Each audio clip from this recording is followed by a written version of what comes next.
देख रहा था और उस सीरियल में एक लड़की आंध्र प्रदेश से आई थी। बेटा कहाँ से आई थी? सॉरी, अरुणाचल प्रदेश से। कहाँ से आई थी?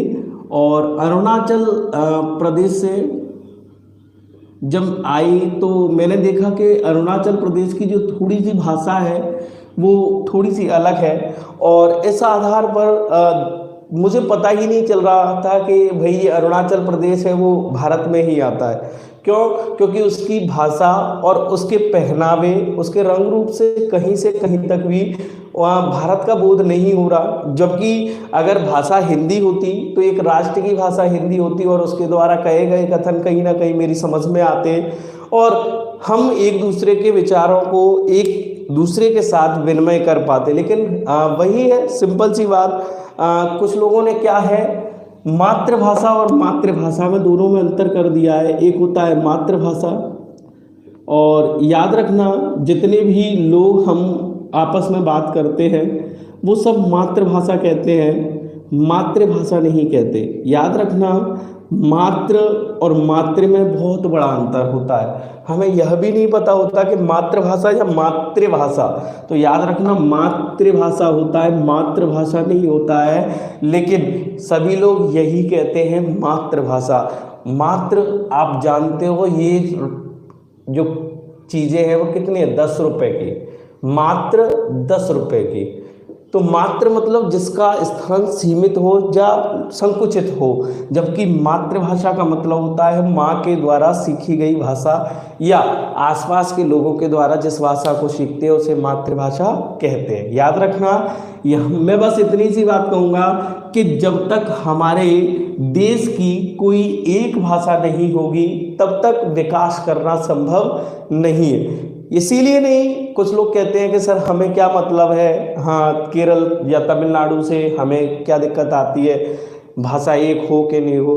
तो आप अच्छे से जानते हो, चेन्नई एक्सप्रेस मूवी जब आप लोगों ने देखी तो उस मूवी में दिखाया गया है कि किस तरीके से जब शाहरुख खान को वहाँ पर आवाज़ जो भाषा है वहाँ उन लोगों की नहीं आती है और दीपिका पादुकोण के कहे अनुसार वो उसी प्रकार से जवाब देता है, उसे पता तो चलता नहीं है क्या चल रहा है और इस आधार पर जवाब कुछ और देना होता है और जवाब कुछ और देता है, जिससे उसे काफ़ी सारी परेशानियों का सामना करना पड़ता है। और कहीं ना कहीं अगर हम हैं तो जब तक हम आपस में नहीं मिल पाएंगे, जब तक हमारे विचार नहीं मिलेंगे, और विचार मिलने के लिए भाषा का मिलना बहुत ज़रूरी है। इसीलिए इस बात को भी याद रखो कि आप हिंदी अगर बोलते हो तो शर्म महसूस ना करें, क्योंकि हम किसी भी भाषा में अपने विचार व्यक्त कर सकते हैं और जिस भाषा में हम विचार व्यक्त करते हैं हमें गर्व होना चाहिए कि हम भाई हिंदी बोलते हैं। तो हिंदी बेइज्जती वाली नहीं है।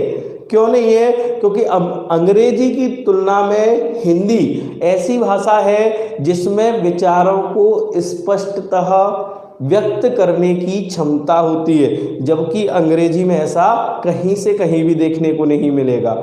आप देखते हो अंग्रेजी में कब कौन सी चीज़ साइलेंट हो जाए पता ही नहीं चलता। हिंदी वैज्ञानिक रूप में काम करती है, इसमें जो बोलेंगे सिर्फ वही लिखा जाएगा। बाकी अंग्रेजी में तो कभी कभी लिखा कुछ और जाता है और बोला कुछ और जाता है। अगर हम टी पर ओ लगाते हैं तो उसको टू बोल देते हैं, अगर जी पर वो लगा देते हैं तो उसको गो क्यों बोलते हैं, पता नहीं है भैया किस प्रकार से नियम चलते हैं, जबकि हिंदी में ऐसा नहीं है। अगर गा पर ता पर ओ की मात्रा लगाएंगे तब भी तो बोला जाएगा और गा पर ओ की मात्रा लगाया जाएगा तब भी ओ ही बोला जाएगा। तो हिंदी थोड़ी सी समझने में ध्यान रखना। और हिंदी दिवस की देखो शुभकामना है, एक तरीके से दूं तो कोई फर्क नहीं पड़ता। कई लोगों ने पढ़ने और पढ़ाने वाले लोगों ने यहाँ तक कि इसको गमारू भाषा के रूप में भी कहीं ना कहीं बोल के रखा हुआ है। एक सेकंड बेटा, है ना।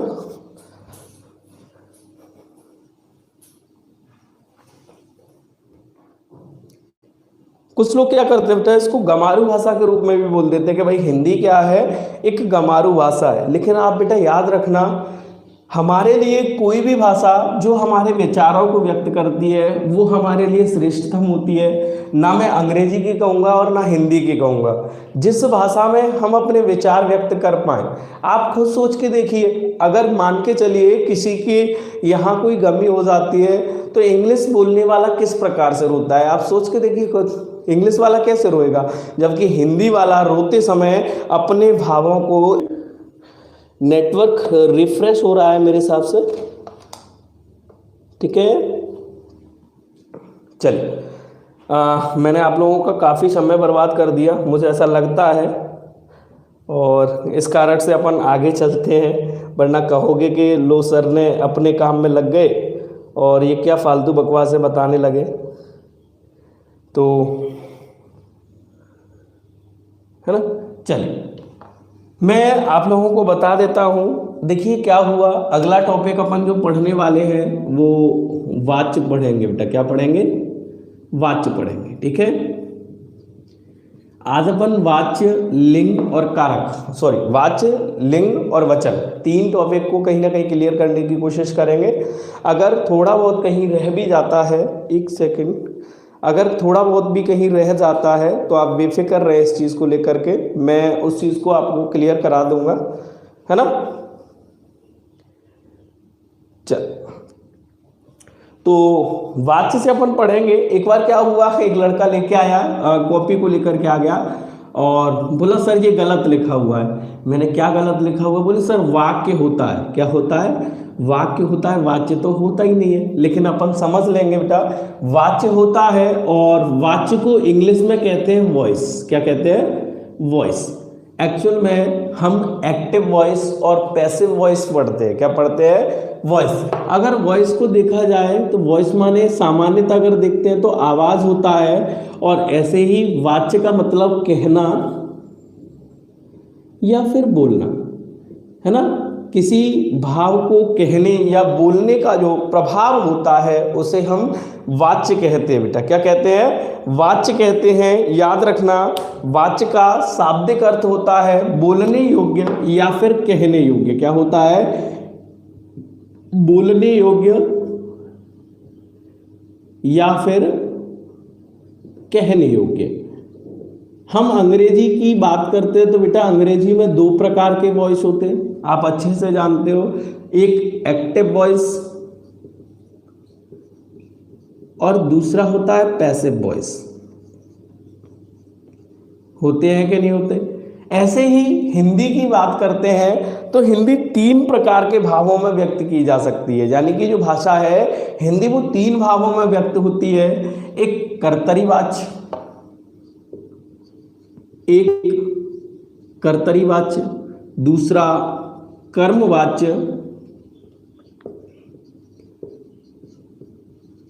और तीसरे नंबर का बेटा आता है उसको कहते हैं भाववाच्य।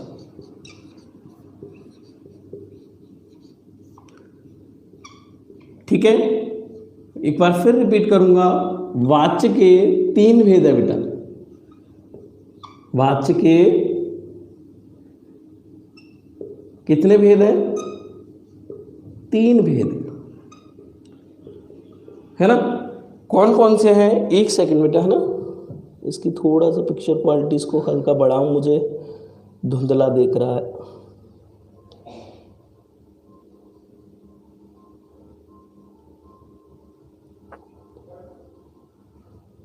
चल,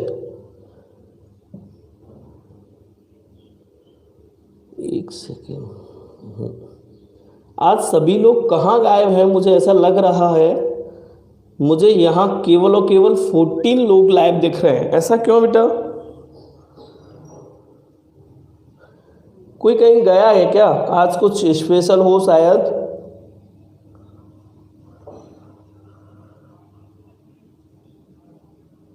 अच्छा, 22 लोग लाइव हैं, बट बेटा मुझे 14 दिख रहे हैं और केवल 5 लाइक दिख रहे हैं। शायद आज कुछ मिस्टेक्स दूसरी वजह से हो गई हो। ओके ओके, सॉरी, कोई बात नहीं बेटा, अब समझ लीजिए। तो सिंपल डेफिनेशन समझ लें। वाच्य को इंग्लिश में वॉइस कहते हैं। वाच्य का शाब्दिक अर्थ होता है बोलने योग्य या फिर कहने योग्य। जब हम किसी भाव को व्यक्त करते हैं तो भाव व्यक्त करते समय तीन चीजों की प्रधानता होती है। एक कर्ता की, दूसरी कर्म की और तीसरी भाव की। इसमें से जिसकी प्रधानता होती है उसी के आधार पर वाच्य के भेद किए गए।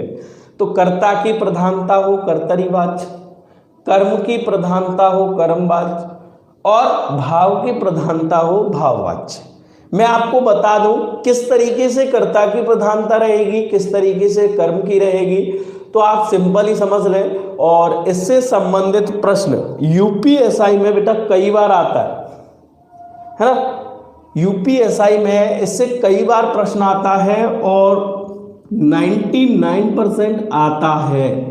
याद रखना, चाहे यूपीएसआई दो या यूपी कांस्टेबल का एग्जाम दो, है ना, वाच्य एग्जाम में आते ही आते हैं, ध्यान रखना है। कर्तरी वाच्य में प्रधानता रहती है कर्ता की। कर्ता से मतलब होता है कि इस वाक्य की जो क्रिया आए उस क्रिया के लिंग वचन, एक बार फिर रिपीट कर रहा हूं, इस वाक्य में यानी किसी वाक्य में कोई क्रिया आए और क्रिया के लिंग और वचन अगर हमारे कर्ता के अनुसार बदलते हैं, काय के अनुसार बदलते हैं, कर्ता के अनुसार बदलते हैं, तो वहां पर कर्तरी वाच्य होता है। कैसे? मैंने लिखा राम इमली खाता है। यहां अपन वाक्य को देखेंगे तो राम यहां पर कर्ता है, इमली यहां पर कर्म है और खाता यहां पर क्रिया है। एक बार फिर रिपीट करूंगा, राम इमली खाता है में राम कर्ता है, इमली कर्म है और खाता क्रिया है। मैंने यहां देखा कि राम बेटा क्या है, पुल्लिंग है और एक वचन है कि नहीं। अब मैंने क्रिया को देखा तो क्रिया खाता है, इसका मतलब पुल्लिंग है और पुल्लिंग के साथ साथ बेटा कैसी है, एक वचन है। यानी कि इस वाक्य की जो क्रिया का लिंग वचन बदल रहा है वो काय के अनुसार बदल रहा है बेटा, कर्ता के अनुसार बदल रहा है। और जहां कर्ता के अनुसार बदले वहां पर कर्तरी वाच्य होता है। एक बार फिर देखेंगे, अगर मैं इसकी जगह ये लिखता कि अनीता सेब खाती है, तब भी आप ध्यान देखेंगे कि अनीता यहां पर कौन है, कर्ता है, सेब बेटा क्या है, कर्म है और खाती क्या है बेटा, क्रिया। अब हम देखेंगे कि यहां पर कर्ता कैसा है बेटा, स्त्रीलिंग है, एक वचन है कि बहुवचन है बेटा, बोले एक वचन है सर।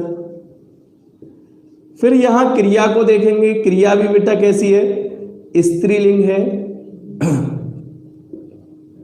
और एक वचन है। यहां अगर देखेंगे तो सेब बेटा कैसा है, पुल्लिंग है और कैसा है, एक वचन है। लेकिन अपन ध्यान दें कि ये जो क्रिया का लिंग वचन बदल रहा है वो काय के अनुसार बदल रहा है बेटा, कर्ता के अनुसार। और कर्ता के अनुसार बदल रहा है, इसीलिए यहां कौन सा वाच्य हो जाएगा, कर्तरी वाच्य। जल्दी से बता बेटा, कर्तरी वाच्य समझ में आया क्या? बिल्कुल स्लो तरीके में लेके चल रहा हूं। अगर अभी भी नहीं समझ में आया हो तो मैं एक बार फिर रिपीट कर दूंगा, कोई बात नहीं है ना, जल्दी करें। कोई बात नहीं बेटा, उनको अलग अलग दिखने दो, आप अपना कंसंट्रेट करें। तो जल्दी बताएं, जल्दी करें। क्लियर है मोनिका? चलिए अभी अपन इसमें कर्म पढ़ेंगे बेटा। कौन सा पढ़ेंगे? कर्म पढ़ेंगे। और कर्म में मैंने क्या किया, इसी एग्जाम्पल्स को लिखते हैं, इन्हीं उदाहरणों को अपन कर्म में लिखेंगे। और कैसे लिखेंगे? मैंने लिखा राम के द्वारा इमली खाई जाती है।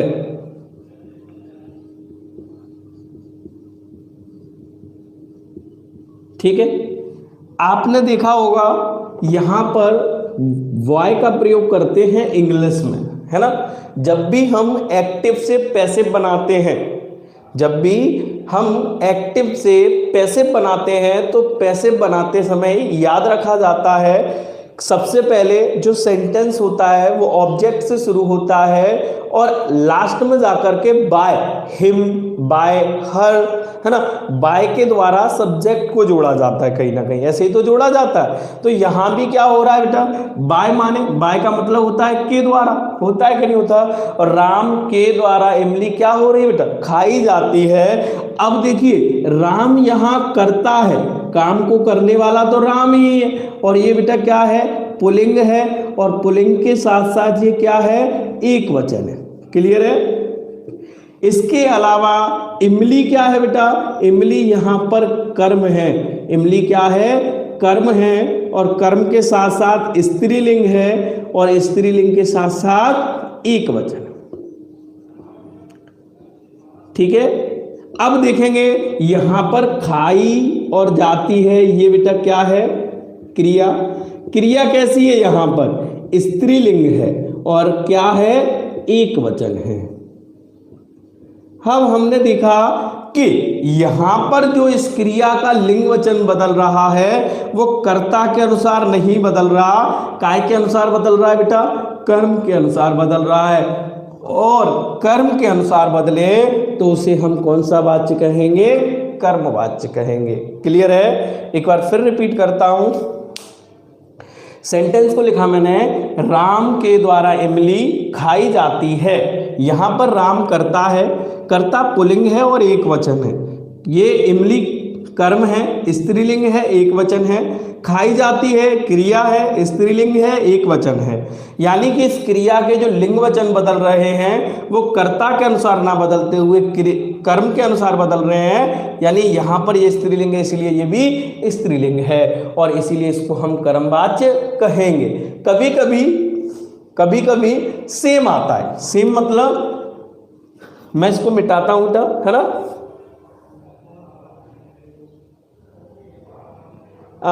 डेफिनेशन बेटा थोड़ा सा वेट करें, मैं सब क्लियर करा के चलूंगा, है ना, थोड़ा सा इंतजार करें। इसका ऊपर वाला हिस्सा हटा देता हूं और किस तरीके से बनाएंगे थोड़ा सा देखेंगे। कभी कभी क्या होता है हमें यही नहीं पता चले कि भाई कर्ता पुल्लिंग है, कर्म भी पुल्लिंग है और क्रिया भी पुल्लिंग है। कर्ता भी पुल्लिंग, कर्म भी पुल्लिंग और क्रिया भी पुल्लिंग। कैसे, जैसे दिनेश सेब खाता है ना। अब हमें क्या पता चलेगा, अब हमें इसमें पता नहीं चल रहा, ये भी पुल्लिंग है, ये भी पुल्लिंग है, ये भी पुल्लिंग है ना। दिनेश क्या है, एक वचन है, और ये कर्ता है बेटा, क्या है, कर्ता। ये भी एक वचन है और ये क्या है, कर्म है। ये एक वचन है और बेटा ये भी क्या है, ये क्या है, क्रिया। इसको अपन पुल्लिंग मानेंगे, इसको पुल्लिंग है, ये भी क्या है, पुल्लिंग है। आपने देखा कि हमें पता ही नहीं चल रहा कि जो क्रिया का लिंग वचन है वो दिनेश के अनुसार बदल रहा है या सेब के अनुसार बदल रहा है। तब हम याद रखेंगे कि उसमें के द्वारा का प्रयोग हुआ है या नहीं। यदि के द्वारा का प्रयोग नहीं हुआ है तो उसे हम कर्तरी वाच्य में रखेंगे, और यदि के द्वारा का प्रयोग हुआ है तो उसे हम कर्म वाच्य में रखेंगे। इसकी परिभाषा सिंपल है, जिस वाक्य में क्रिया का लिंग वचन कर्ता के अनुसार बदले तो कर्तरी वाच्य, जिस वाक्य में क्रिया का लिंग वचन कर्म के अनुसार बदले तो कर्मवाच्य, और जिस वाक्य में भाव की प्रधानता हो उसे भाववाच्य। कर्ता की प्रधानता कर्तरीवाच्य, कर्म की प्रधानता कर्मवाच्य, भाव की प्रधानता भाववाच्य। क्लियर है। चलिए अब पूछिए बेटा, ये क्लियर हुआ क्या, कर्मवाच्य क्लियर हुआ क्या, जल्दी बताएं।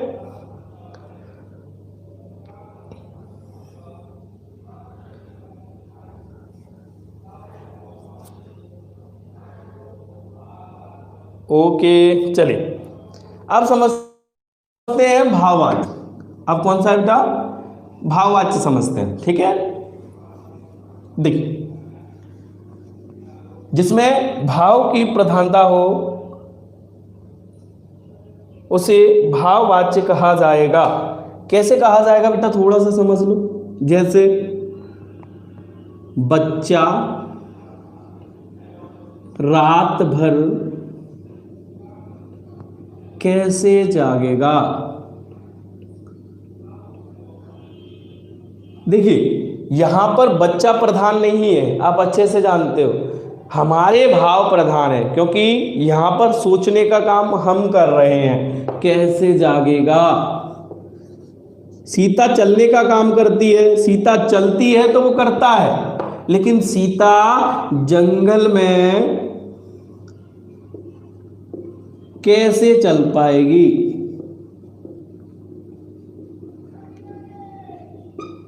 कैसे, भाव है। मुझसे तो बोला भी नहीं जा रहा, मुझसे तो बोला भी नहीं जा रहा, है ना। तो ये भाव है, ये क्या है बेटा, भाव है। इसको हम भाववाच्य में रखेंगे, क्योंकि यहां पर जो प्रधानता है बेटा काय की है, भाव की है। एक छोटी सी स्टोरी सुनाता हूं, ध्यान से समझना। कभी कभी क्या होता है हमारे संग, ये घटनाएं आम बात होती है ना। क्या है कि हम, शादियां आने वाली हैं और नौता खाने का बड़ा शौक होता है, तो छोटे बच्चों को देखना, भैया अगर किसी की शादी में जा रहे हो तो भाई माँ जी कह देती है, बोले भाई इसको भी ले जा, जिद करता है। तो अब क्या हुआ, ऐसे ही एक बार हम अपने भाई के साथ में नौता खाने के लिए चले गए। अब भाई निमंत्रण आया, खाने के लिए गए, और खाने के लिए गए तो भाई पता है कि भाई के दोस्त की शादी है और इतनी जल्दी तो समाप्त होगी नहीं। तो क्या हुआ, घर से निकले। अब भाई हमें तो बहुत तेज भूख लग रही थी, तो खाने पे कॉन्सेंट्रेट होता है सीधा सीधा। भैया पहले अपने दोस्त से मिले। अब भाई दोस्त से मिले, 1 घंटा हो गया। फिर उसके बाद जैसे तैसे बारात में पहुंचे, वहाँ उसकी शादी में पहुंचे, और शादी में पहुंचने के बाद पता चला कि भाई को कुछ काम आ गया, तो भाई अपने दोस्तों के साथ निकल गया। हम दरवाजे पे खड़े देख रहे हैं भैया आ जाए। जैसे तैसे भैया फिर 1 घंटे बाद वापस आए, 2 घंटे हो गए। फिर दोस्तों के साथ गप्पे मारने लगे, और हम किसी को जानते नहीं तो बैठे। अब भाई हमारे अंदर क्या है कि थोड़ा सा भड़ासपन आता है ना, गुस्सा आता है, तो हम क्या कहेंगे, अब तो घर चलें, अब तो घर चला जाए, है ना, अब तो घर चला जाए। तो ये क्या है बेटा, भाव निकल रहे हैं, है ना। मुझसे तो खाया भी नहीं जा रहा, ये क्या है, भाव है। देखिए बेटा, भाववाच्य क्लियर हुआ क्या, कर्तरीवाच्य, कर्मवाच्य और भाववाच्य। जल्दी से क्लियर करके बताएं बेटा।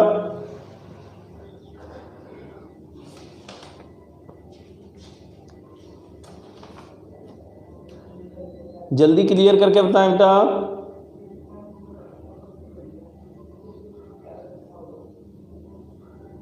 ओके, क्लियर है ना। हाँ हाँ हाँ हाँ हाँ, चल इसको अपन हटा देते हैं, और इसके बाद अगला टॉपिक लेते हैं इसी में, लिंग, है ना। क्या लेते हैं, दूसरे नंबर का टॉपिक अपन पढ़ेंगे लिंग। और कल मैं सोच रहा हूँ लिंग पढ़ने के बाद वचन पढ़ा दूंगा आज, और कल काल, और काल के बाद कारक, फिर क्रिया विशेषण, समुच्चय बोधक, संबंध बोधक, विस्मयादि बोधक। ठीक है मयंक, सुन लो, सिंपल है। मुझसे तो बोला भी नहीं जा रहा, मुझसे तो खाया भी नहीं जा रहा, है ना। तुम यहां कैसे आए, तुम यहां कैसे आए, बच्चा रात भर कैसे जागेगा, सीता जंगल में कैसे चल पाएगी, है ना, तुमसे तो पढ़ा भी नहीं जा रहा। तो ये भाव है बेटा, मेरे भाव है, इसीलिए भाववाच्य में। ठीक है मयंक, क्लियर है बेटा, जल्दी बताएं बेटा। ओके चलो। अगला टॉपिक बेटा पढ़ेंगे अपन लिंग। क्या पढ़ेंगे? लिंग। देखिए इसकी परिभाषा थोड़ी सी चेंजेस रहती है। कभी कभी क्या होता है, हम छोटे मोटे से चीज़ें तो हमें आसानी से बन जाती हैं, लेकिन कुछ प्रश्न बनते हैं। कैसे बनते हैं? एक प्रश्न पर यहाँ चर्चा कर लेते हैं बेटा थोड़ा सा। यदि वाक्य में कर्ता ना दिया गया हो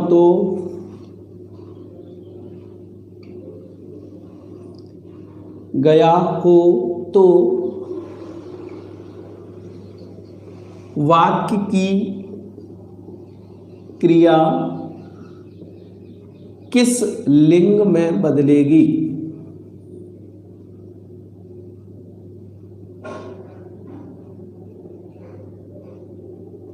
है ना? पहला पुल्लिंग, दूसरा स्त्रीलिंग, तीसरा दोनों में, या चौथा इनमें से कोई नहीं। इनमें से कोई नहीं मतलब परिवर्तन नहीं होगा। जल्दी बताए।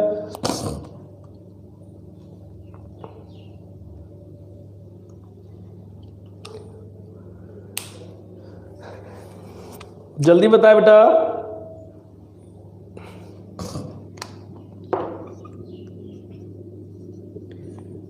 यदि वाक्य में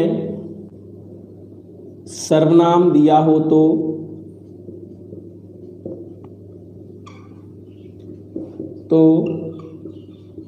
वाक्य में लिंग निर्धारण किसके आधार पर होगा?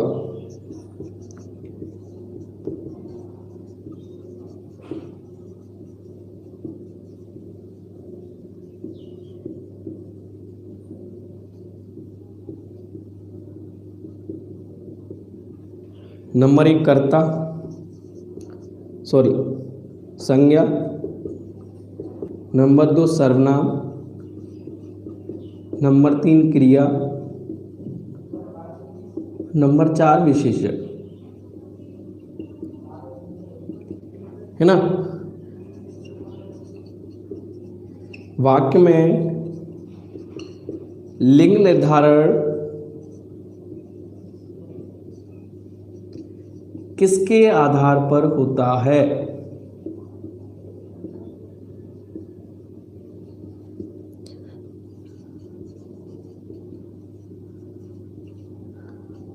संज्ञा, सर्वनाम, क्रिया, विशेषण। जल्दी करें बेटा। अभिषेक,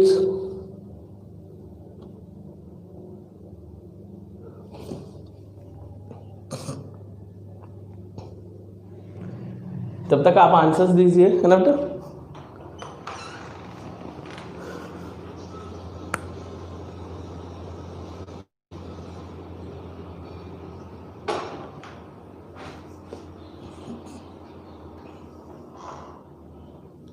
जल्दी करें। देखिए मैं कुछ क्वेश्चंस दिए गए हैं, उनके आंसर्स लगा देता हूं। पहले वाले का आंसर पुल्लिंग आएगा, दूसरे वाले आंसर्स की अगर बात करते हैं तो क्रिया आएगा, और तीसरे वाले आंसर्स की बात करते हैं तो संज्ञा आएगा। ठीक है? देखिए क्या होता है, हिंदी और इंग्लिश में एक छोटी सी चीज़ याद रखनी है कि हिंदी में सर्वनाम लिंग निर्धारित नहीं कर पाता है। कैसे नहीं कर पाता है? अगर हम इंग्लिश में लिखते हैं तो लिख सकते हैं सी इज माई कजन, लेकिन अगर मुझे यहां लिखने की जगह मुझे ये लिखना पड़ेगा वह मेरी चचेरा चचेरी की जगह यहां लिखना पड़ेगा चचेरी बहन है। यानी कि ये वह शब्द नहीं बता पाएगा कि मैं स्त्री के विषय में बात कर रहा हूं या पुरुष के विषय में बात कर रहा हूं। लेकिन इंग्लिश में सी शब्द लगते ही पता चल जाएगा कि मैं यहाँ सिस्टर की बात करूँगा, ब्रदर की बात नहीं करूँगा। ब्रदर की बात बेटा कब करूँगा? तो ब्रदर की बात तब करूँगा जब यहाँ पर सी की जगह क्या आ जाएगा? ही आ जाएगा। यानी कि सी इज़ माई कज़न और ही इज़ माई कज़न, दोनों में ही इंग्लिश में बोले जा सकते हैं। और सी लग गया तो वह मेरी चचेरी बहन है, और ही लग गया तो वह मेरा चचेरा भाई है। क्लियर है? लेकिन हिंदी में याद रखना कि वह नहीं निर्धारित करेगा कि भाई स्त्रीलिंग है कि पुल्लिंग है।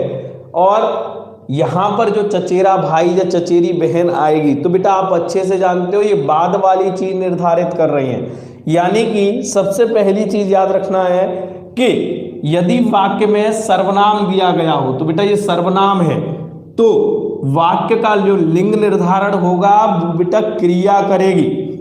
वह खाता है तो पुल्लिंग है, वह खाती है तो स्त्रीलिंग है। ठीक है, ऐसे ही अगर वाक्य में कोई भी लिंग निर्धारण होता है तो बेटा वो काय के आधार पर होता है? संज्ञा के आधार पर। जैसी संज्ञा होगी उसका लिंग निर्धारण वैसा ही रहेगा, कुछ कर्ता पुल्लिंग के रूप में, कुछ स्त्रीलिंग के रूप में। और याद रखना यदि कोई वाक्य में कर्ता ही ना दिया गया हो तो उस वाक्य की जो क्रिया है उसका लिंग सदैव पुल्लिंग होगा। आई रिपीट, उस वाक्य का जो लिंग होगा वो सदैव पुल्लिंग होगा, याद रखना है। क्लियर है? क्या होता है लिंग, थोड़ी सी चर्चा करेंगे बेटा। क्वेश्चंस मेरे हिसाब से शायद आपको समझ में आ गए हों। ये क्वेश्चंस एग्जाम में बन जाएं तो थोड़ी सी दिक्कतें करते हैं। देखिए, लिंग माने होता है बेटा पहचान या प्रतीक या फिर चिन्ह। क्या होता है? पहचान, प्रतीक या चिन्ह। जो पुरुष की पहचान है उसे पुल्लिंग कहते हैं, और जो स्त्री की पहचान है उसे स्त्रीलिंग कहते हैं। ठीक है, यानी कि लिंग के बेटा दो भेद हैं। हिंदी में दो ही माने जाते हैं, हिंदी में तीन नहीं होते हैं। एक पुरुष की पहचान कराए उसे पुल्लिंग, और स्त्री की पहचान कराए उसे स्त्रीलिंग, है ना। असल में लिंग की डेफिनेशन बनेगी, परिभाषा क्या बनेगी कि किसी भी स्त्री जाति या पुरुष जाति का बोध कराने वाले विकारी शब्दों को या शब्द रूपों को मान सकते हैं, उन्हें लिंग कहा जाएगा। और लिंग के दो भेद हैं, पुरुष का बोध कराए उसे पुल्लिंग और स्त्री का बोध कराए उसे स्त्रीलिंग। ठीक है, जैसे कुछ चीजों के नाम बता देता हूं मैं आपको। देखिए, पुल्लिंग समझ लेते हैं। पुल्लिंग में क्या होता है? लड़का आ गया, कुत्ता, शेर, हाथी, है ना। तो ये सारी चीजें बेटा हमें आसानी से समझ में आती हैं। लड़का है, कुत्ता है, शेर है, हाथी है, लोमड़ा, लोमड़ा नहीं होता है, लोमड़ी होती है। ठीक है, तो कुछ चीजें वो भी समझ लेंगे। स्त्रीलिंग में अपन को समझ में आ गया, लड़की, गाय, बिल्ली, भैंस, बकरी, है ना। बेटा ये सारी चीजें हमें समझ में आती हैं, लेकिन कुछ चीजें समझ में नहीं आती हैं, और कुछ नहीं आती हैं तो समझ लो क्या नहीं होता। जैसे लोमड़ी दिया है कहीं, क्या दिया है? लोमड़ी। और लोमड़ी हमें पता है बेटा क्या होता है? स्त्रीलिंग होता है। इसका पुल्लिंग लोमड़ा नहीं बनेगा। क्या नहीं बनेगा? लोमड़ा नहीं बनेगा। बन जाएगा क्या? नहीं बनेगा। लोमड़ी का बनेगा बेटा नर लोमड़ी। क्या बनेगा? नर लोमड़ी। तो याद रखना, नर लोमड़ी या फिर मादा लोमड़ी। ऐसे ही सांप, सांप का बेटा सांपिन नहीं बनेगा, है ना। कुछ लोग बना देते हैं सांप का सांपिन, तो याद रखना बेटा सांप का सांपिन नहीं बनेगा, नर सांप या मादा सांप। जैसे मच्छर, मच्छर का मच्छरनी मत कर देना, मच्छर का क्या होता है बेटा, हाँ मच्छर में भी ध्यान रखना नर मच्छर होता है और मादा मच्छर होता है, याद रखना इस चीज को, है ना, नर मच्छर और मादा मच्छर, ऐसा मत कर देना मच्छर और मच्छरनी, है ना, नहीं होता है। इसके अलावा और याद क्या रखना है, और यह याद रखना है कि इसमें किसी भी पद का कोई भी स्त्रीलिंग या पुल्लिंग नहीं होता है। काय का नहीं होता बेटा, नाक का नाकिन बोल रहा हूं, सांप का सांपिन मत करना, है ना, थोड़ा सा समझ लें। किसी पद का, काय का बेटा, पद का स्त्रीलिंग या पुल्लिंग नहीं होता है। जैसे राष्ट्रपति, राष्ट्रपति, डॉक्टर, है ना, हम बोल देते नहीं डॉक्टर का डॉक्टरनी, है ना, राष्ट्रपति का राष्ट्रपत्नी, तो ऐसा नहीं करना है, ध्यान रखना इसको, याद रखा जाए किसी भी पद का स्त्रीलिंग या पुल्लिंग नहीं होता है। क्या याद रखना है, ऐसे राष्ट्रपति का बनाएंगे तो बनाया जाएगा बेटा महिला राष्ट्रपति, है ना, महिला राष्ट्रपति है तो स्त्रीलिंग है, और महिला डॉक्टर या पुरुष डॉक्टर, डॉक्टरनी नहीं होता है ना, कुछ लोग सेक्रेटर का सेक्रेटरी का सेक्रेटरनी, मास्टर का मास्टरनी, ऐसा मत किया करो, है ना, थोड़ा सा, है ना। महिला शिक्षक, शिक्षक का शिक्षिका हो सकता है, प्रधान अध्यापक का प्रधान अध्यापिका हो सकता है ना। कुछ लोग बोलते हैं साला, भाई बता बेटा साला का स्त्रीलिंग क्या बनेगा, मैं कुछ लिख देता हूं, साला का क्या बनेगा, साला का स्त्रीलिंग क्या बनेगा बेटा, और जल्दी बताओ, हाँ बारी होशियार मोड़ी बड़ा होगा। फिर साली का क्या बनेगा,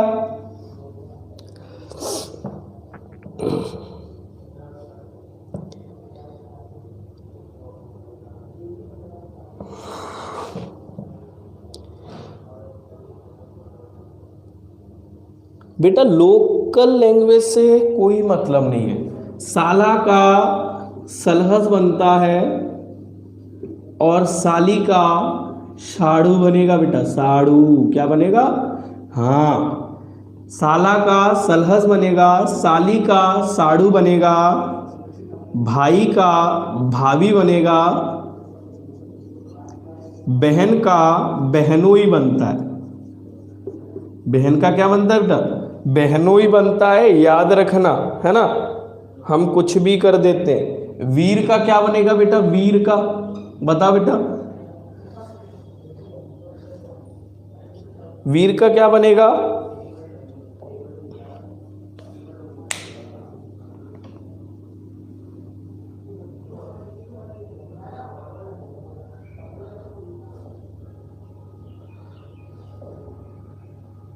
हाँ बिल्कुल सही अभिषेक बेटा, वीर का बनेगा वीरांगना, है ना, वीरांगना बिल्कुल करेक्ट है। और मैं यहाँ क्लियर कर देता हूँ पुल्लिंग में क्या क्या आ जाएगा कि जनवरी, फरवरी, मई और जुलाई को छोड़ करके जितने भी महीने होते हैं, चाहे हिंदी के हों, चैत बैसाख जेठ आषाढ़ श्रावण भादौ आगन पूष मास, जितने भी हैं वो सब पुल्लिंग में जाएंगे।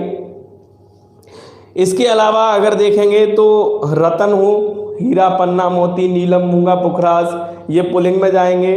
किसी वृक्ष का नाम आ जाए, है ना, जैसे नीम है, पीपल है, तुलसी, तुलसी नहीं आम, है ना, तो ये पुल्लिंग में जाएंगे। और इसके अलावा स्त्रीलिंग में देखेंगे तो किसी भी लिपि का नाम आ जाए, किसी भाषा का नाम आ जाए, तो ये भी बेटा अपने किसी भाषा का नाम, किसी लिपि का नाम, किसी बेल का नाम, है ना, या किसी तिथि का नाम, प्रथमा, द्वितीया, चतुर्थी, पंचमी, है ना, तो इन्हें स्त्रीलिंग में रखेंगे। प्रशांत सुनो, ये साला होता है, उसकी वाइफ को हम सलहज कहते हैं, और जो आपकी साली के लिए जो शादी करके आता है उसको हम साड़ू कहते हैं, इसीलिए, है ना। भाई की जो पत्नी है भाभी कहलाती है, और बहन का जो पति होता है उसे बहनोई कहते हैं। देखिए जनवरी, फरवरी, मई और जुलाई, जनवरी, फरवरी, मई और जुलाई को स्त्रीलिंग में रखा जाता है। क्यों? जनवरी आई, फरवरी गई, है ना। हाँ, इसीलिए जनवरी, फरवरी, मई और जुलाई को छोड़ करके शेष सभी स्त्रीलिंग, सॉरी शेष सभी पुल्लिंग। कुछ लिखा देता हूं बेटा, और शायद आज वचन मेरे हिसाब से नहीं हो पाए। जैसे पूज्य का बनेगा पूज्या, सुत का सुता, आत्मज आत्मजा,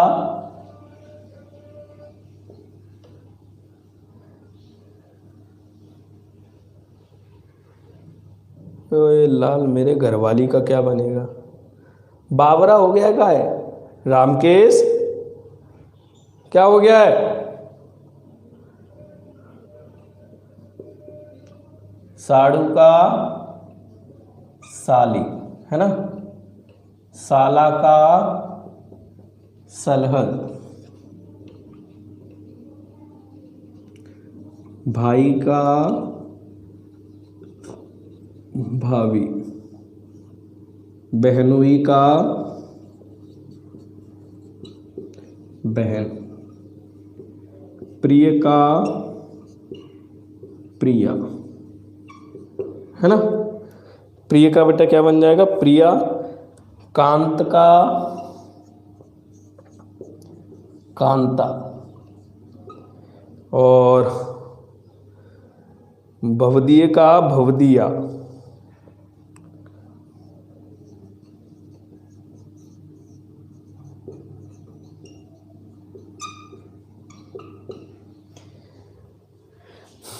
ठीक है बेटा।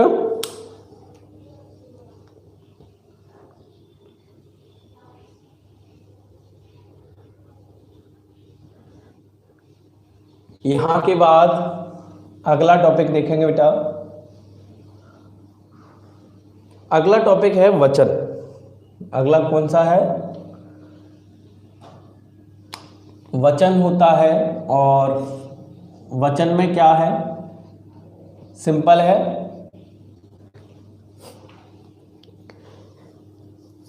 ऐसे शब्द जो उसके बारे में उसकी संख्या का बोध कराए। क्या का बोध कराए? संख्या का, कि वो एक है या उससे अधिक है, उसे हम वचन कहते हैं। क्या कहते हैं? वचन कहते हैं। महोदय पुल्लिंग है और महोदया स्त्रीलिंग है ना। तो संज्ञा के जिस रूप से संख्या का बोध होता है, परिभाषा क्या बनेगी बेटा इसकी? परिभाषा देखेंगे, संज्ञा के जिस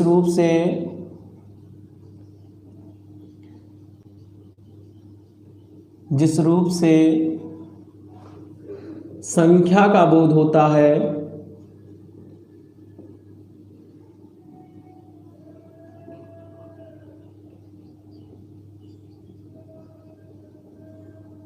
उसे वचन कहते हैं।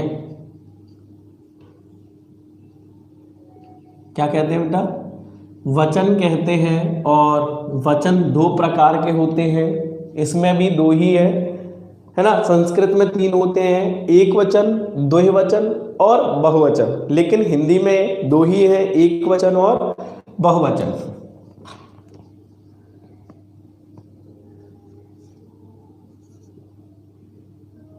जो एक वस्तु का बोध कराए उसे एक वचन कहते हैं, और जो एक से अधिक वस्तुओं का बोध करा है उसे बहुवचन कहते हैं, है ना।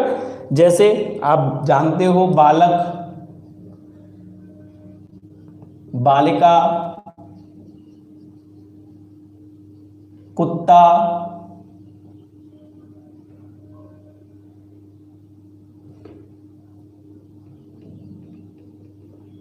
कुत्ता, हाथी, है ना, रुपया, ये एक वचन है। ये क्या है बेटा? एक वचन है। और इसका बहुवचन क्या बन जाएगा? गाय, कुत्ते, रुपए, बकरियां,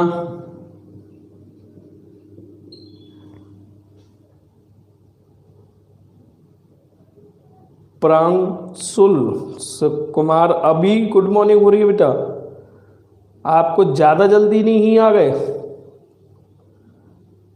है ना? तो बेटा ये होते हैं कुछ। और इसके अलावा ऐसे शब्द जो सदैव एक वचन में आते हैं, सदैव एक वचन में,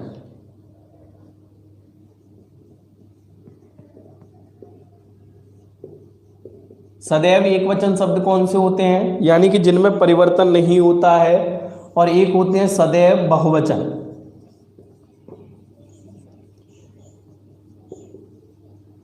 है ना? कुछ सदैव एक वचन होते हैं, कुछ सदैव बहुवचन होते हैं। जैसे जनता, दूध, पानी, वर्षा, जनता, दूध, पानी, वर्षा, छाया, क्षमा, प्रेम, है ना? ये सदैव एक वचन के रूप में आते हैं, इनका बहुवचन नहीं बनता है ना? इसके अलावा प्राण, होश, प्राण, होश, हस्ताक्षर, बाल, हस्ताक्षर, बाल, दर्शन, आंसू, नेत्र,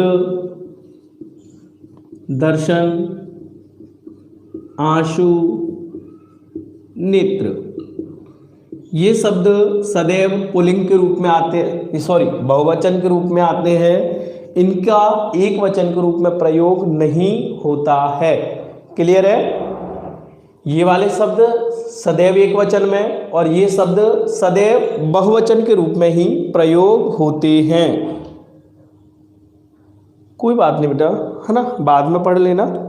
यहाँ तक मेरे हिसाब से क्लियर हो चुका है। थोड़ा सा अपन ये लिख लेंगे, स्क्रीनशॉट ले लीजिए। और कभी कभी ऐसे ही एग्जाम आता है, इनमें से कौन सा सदैव बहुवचन है? तो प्राण सदैव बहुवचन है, होश है, हस्ताक्षर है, बाल है, दर्शन है, आंसू है, नेत्र है। नेत्र कभी फूटता नहीं है, याद रखना। नेत्र फूट गए बहुवचन के रूप में ही बनाएंगे। एक तरफ एक वचन और एक तरफ बहुवचन लिखेंगे, जिससे अपन को पता चल जाए। थोड़े से शब्दों को लिख लेते हैं। देखिए, एक वचन और एक तरफ लिखेंगे बेटा बहुवचन। ठीक है? एक तरफ एक वचन और एक तरफ बहुवचन। जैसे काका, याद रखना बेटा, काका का काका ही बनता है, परिवर्तन नहीं होता है ना? पापा का पापा बनेगा, मामा का मामा, है ना? हमसे पूछा जाए कहाँ जा रहे हो, बोला मामा के जा रहे हैं, मामा के, है ना? एक मामा हो तो मामा के जा रहे हैं और एक से ज़्यादा हो तो मामा के जा रहे हैं। हाँ, अपन बना देते हैं लेकिन नहीं बनता है, याद रखना है ना? प्रेम, प्रेम का प्रेम रहता है, आपको अच्छे से पता हो। क्रोध, चाहे एक वचन में हो चाहे बहुवचन में हो, दोनों ही सेम होते हैं। क्रोध का क्रोध रहता है। क्षमा, क्षमा का क्षमा रहेगा। छाया का छाया रहेगा, है ना? छाया का छाया रहेगा, जल का जल रहेगा और दूध का दूध रहेगा।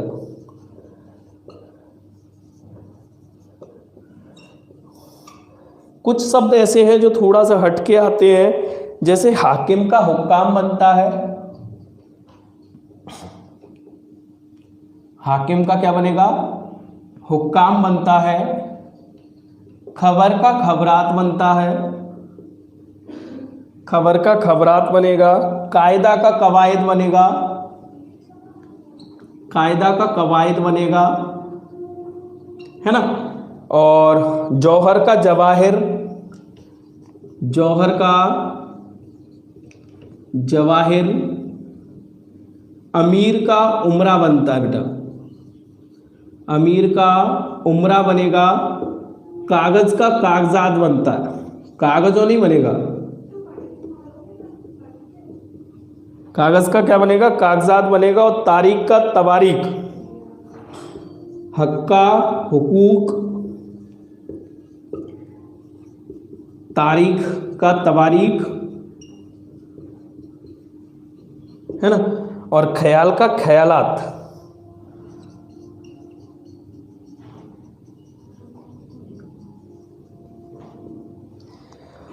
समय हो गया है और आज के लिए बेटा मेरे हिसाब से छवि का छवि ही रहेगा, है ना, और एक का अनेक बनेगा, एक का अनेक बनेगा, ध्यान रखना। एक का बहुवचन बेटा क्या होता है, अनेक, और अनेक का अनेकों नहीं बनेगा, अनेक अपने आप में बहुवचन है, ठीक है। यहां तक क्लियर हुआ,